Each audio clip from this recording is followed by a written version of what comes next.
Hey everybody, it's Fett here. Welcome to Fett's Guitar Toolbox. I did a video recently about open chords and some chord variations, and I happened to use an A chord for illustration on that video, and I got a really good reaction. So I'm going to go a little deeper into another chord today. This is variations on the D chord.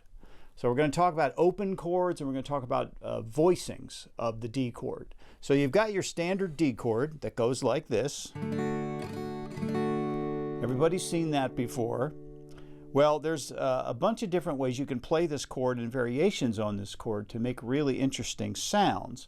And as I mentioned in the previous video about the A chord, when you start layering the different voicings, the different versions of the chords that you have, you get really big, full, open sound with one or two guitars, depending on how you're layering the chords together.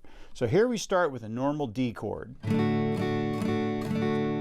So we're going to stick with that triad and the same notes in every D chord first. And the first variation on this is that we place our pinky up here on the 4th string, on the 4th fret, and that gives us an extra F sharp note in the D chord. This is also known as the John Lennon Beatle D, because he used to play this all the time in a lot of their songs. But this is what it sounds like as a normal D chord. And this is what it sounds like with that extra F sharp in the middle. It just gives it a very, very different feel, and gives it a very solid, resolved feel to it.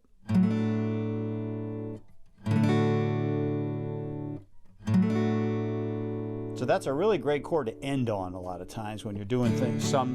Playing a song in D, and then you end on that.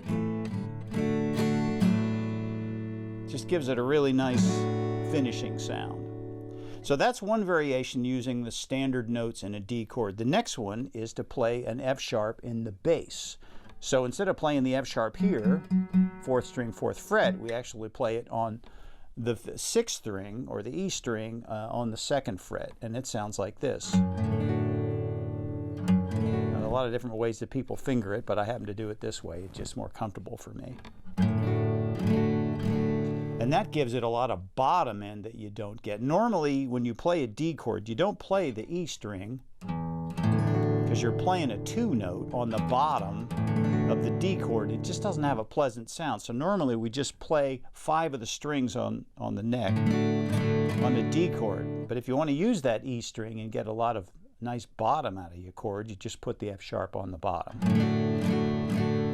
So there's 3 so far. We've got the standard D chord, got D with the F sharp on the bottom, and D with the F sharp in the middle. And all those give a slightly different sound to the exact same chord.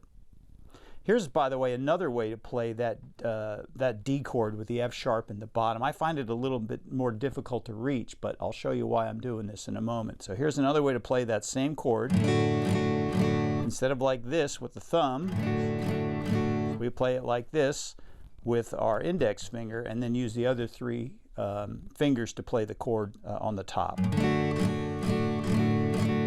Now, one great variation of this chord is to play the F sharp in the bottom and leave the E string open on the top of the strings. So that sounds like this.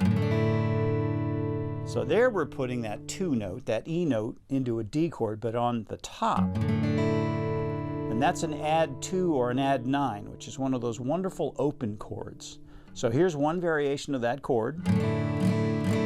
Another one is to simply play a D chord and drop your middle finger and play it the same way, but without that F sharp on the bottom.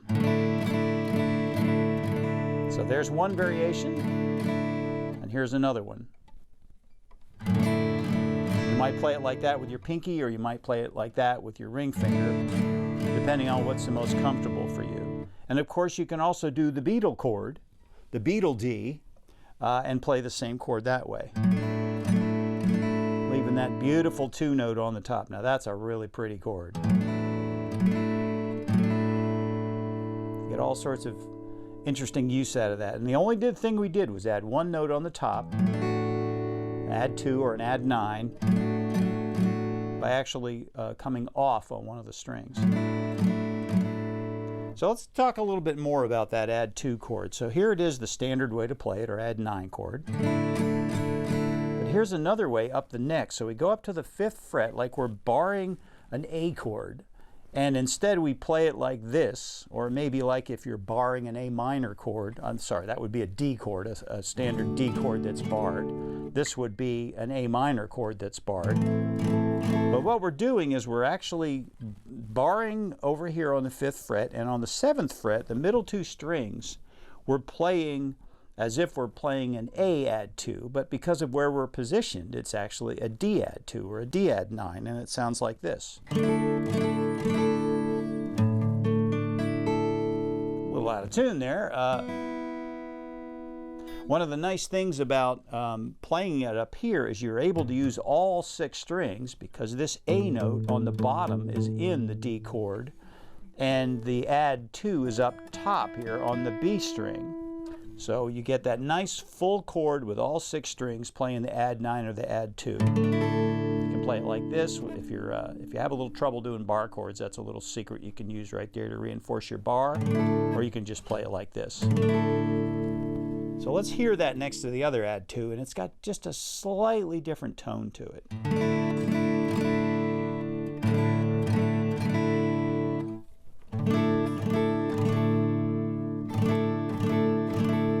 And what's nice about that version of the chord is we're actually adding a top note, an extra A on the chord that wasn't there before. So there it is with an Ad9 with a high note on the top, and here's the Ad9 with a low note on the bottom.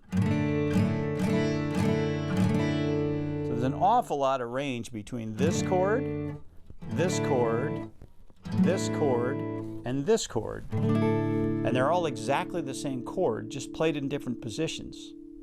So that's all an Ad9 or Ad9 chord. Now, the cousin or the relative of the Ad9 is the Sus4, and this is typically played like this with a D chord. There's your D, and there's your Sus4, or your Sus. So that's one way to play it right there. And it often resolves into a D. It's also played along with an Ad9 a lot of times. So one guitar or one part is playing this at the same time that the other part or other guitar is playing this. So there's a Sus. Another way to play it, which is not technically an open chord, but it's you're barring the D chord up here on the 5th fret, and then you can do the Sus just like you'd play an A Sus or A Sus4. But because of where we're positioned, it's actually a D. This might sound familiar.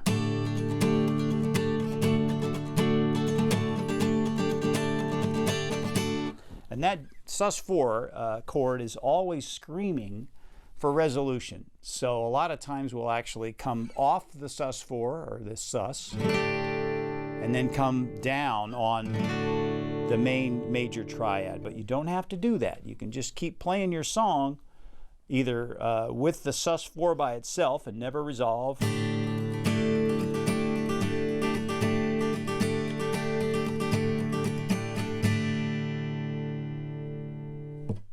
or you can resolve it.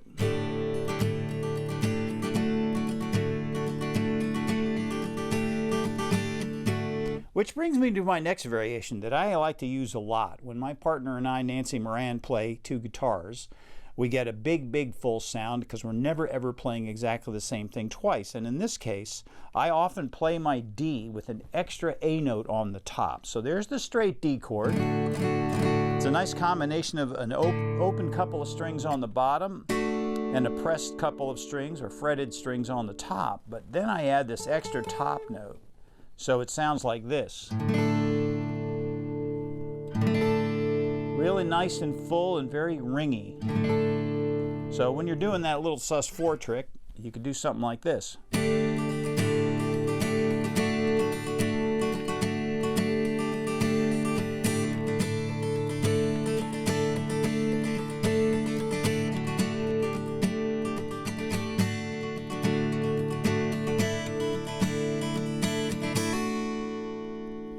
So there I used a straight D, a D Sus4, a D with an extra A note on the top, and a D Ad2 or a D Ad9. And I barely moved anything other than one finger here and took another one off.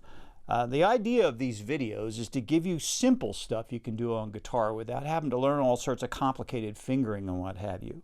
So hopefully that gives you some insight into things you can do with just a D chord. Now we've done the A chord and we've done the D chord in 2 different videos, and I'm going to go ahead and do some more. So if you like what you're watching, please go ahead and do the old thumbs up button here on YouTube, and feel free to subscribe to my channel. There's going to be a lot more to come. And if you've got any particular topics that you'd like me to cover in this simple guitar toolbox sort of way, let me know. I'd be happy to respond and put the videos up there for you. Keep expanding, and I'll see you next time.